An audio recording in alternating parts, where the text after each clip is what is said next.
Hello and welcome to Tech24 with me, Annelise Borges. Coming up, Kickstarter is back in the headlines doing what it does best, raising money. In this case, tons of money for Veronica Mars, the movie. And in Test at 24, we check out the new Kindle Fire HD 8.9.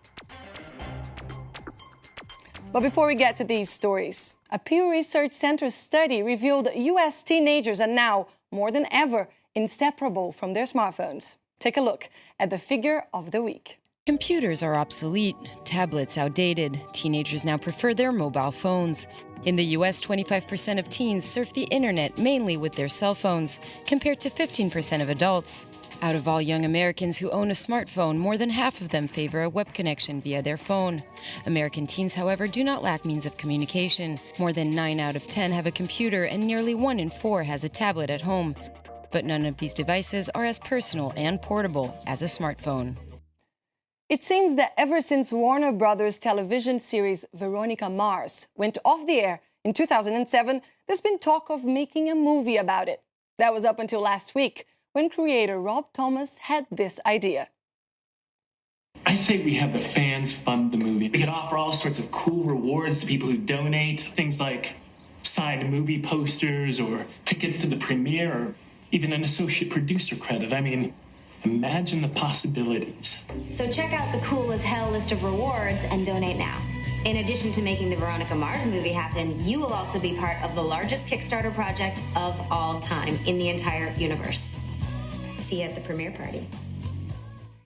The Veronica Mars movie project broke Kickstarter records, hitting its $2 million goal in 10 hours. In the past 3 years, nearly 900,000 people have supported filmmakers on Kickstarter, pledging more than $100 million to features, documentaries, shorts, web series, and other projects.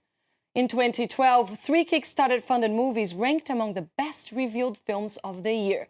And the 2013 Best Documentary Short Oscar winner was the first internet crowdsourced funded film to ever receive the award. Inocente was made with the $52,000 it raised on Kickstarter. Mark Adams is with me in the studio. Mark, crowdfunding is nothing new, and crowdfunding success stories include new products and companies, but movies have fared particularly well. Oh, yes, and Lisa, there's been a lot of success stories with Kickstarter. I mean, we talked about Inocente, but actually there were 2 other films that were also nominated for Oscars that were funded by Kickstarter, the Bukowski Boys and the King's Boys. And after that, there were another 3 movies, that were actually shortlisted for an Oscar as well. And we said there are almost 1 million people have pledged for indie movies, and that's actually given us 8,000 independent films since Kickstarter began, with 86 of those films actually getting worldwide theatrical releases. So it really shows that there are plenty of success stories with Kickstarter. And what's your verdict on the Veronica Mars Kickstarters? Is it a game changer? It is a game changer, in my opinion, but maybe not in the way that we think.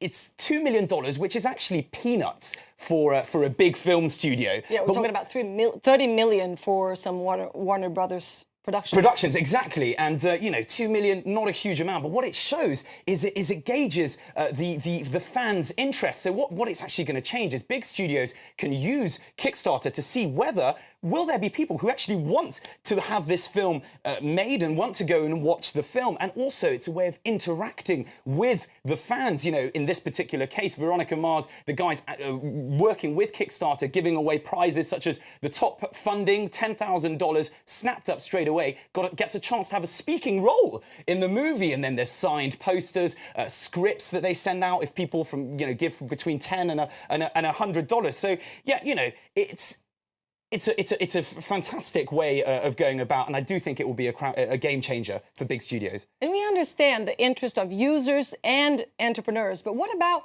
the crowdfunding sites? How do they get paid? Well, basically, crowdfunding is a big business. Just in last year, $274 million was actually collected from over $300 million pledged. Now, what Kickstarter does, for instance, is they take 5% of any of the money that's raised. But then there are other sites like Indiegogo, which is a rival, which has a kind of two ways. One is a flexi funding where you give it takes 4% of the funding if it reaches the goals. If it doesn't reach the target set, it will take 9%. Or it has a fixed funding where actually what it will do is it will give all of the money back to the people who've attempted to raise the money if it doesn't reach the goal. Plenty of good ideas there. Thank you very much, Mark. And let's move on now, because it's time for test 24.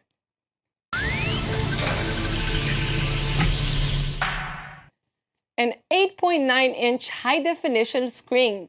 The Kindle Fire 8.9 is finally coming to Europe, and Mark Edwards has got one on hand. Mark, how does it feel? Well, Annelies, to be honest, the physical design is quite plain. I found that the buttons were a little too flush, actually, for the chassis. But, you know, if we have a quick look, you can see the screen is... There we go, turn it on. There it is. Absolutely beautiful, and I think the interface for the Kindle Fire is more suited to the 8.9-inch than it was for its 7-inch counterpart. Has incredibly fast 4G speed. Really, what you want to be using it for is using everything that Amazon has. So reading books, streaming films, and using, you know, all of the magazines and all the things that you can purchase very swiftly on Amazon. Now, problem is it's not really well designed for web performances and emails. So really, if you're going to purchase this, it's just to be able to use everything that Amazon has. I can't stand, and I'm going to say this every time, you have a $15 opt-out fee where you don't get the adverts. I don't want adverts the whole time, but I also don't want to have to pay $15 more to have that, you know, to have the chance to have that. The $15 every month? Or no, it's just a one-off, but, you know, okay. they sell it as underpriced and then say $15, you don't get the advert. It's a bit annoying, and that's a pet peeve of mine, really, really annoying. But for me, if you're looking for, you know, pure media consumption, I think the Kindle Fire HD 8.9 is a good tablet. So how did you score it? Well, in terms of design and appearance, as I said, I don't think it's very plain. So I gave it a 5 out of 10. It's quite easy to use, but not particularly easy. So I was giving it a 6 out of 10. But it's good value for money. You know, €269. I think that's pretty solid in terms of against the iPads and everything below. So we're giving it 7 out of 10 with an overall score of 6 out of 10. Solid device. I think people who've got themselves a Kindle Fire 7 probably aren't going to think I have to upgrade, but those who haven't may want to use this. Thanks for that, Mark. And that's all we have time for. We leave you today with online images of 4 of the 7 highest mountains in the world that you can now find using Google Street View. The new features include Kilimanjaro in Tanzania, Aconcagua in Argentina, Mount Elbrus in Russia, and Mount Everest in Nepal. Thanks for watching. I'll see you next week.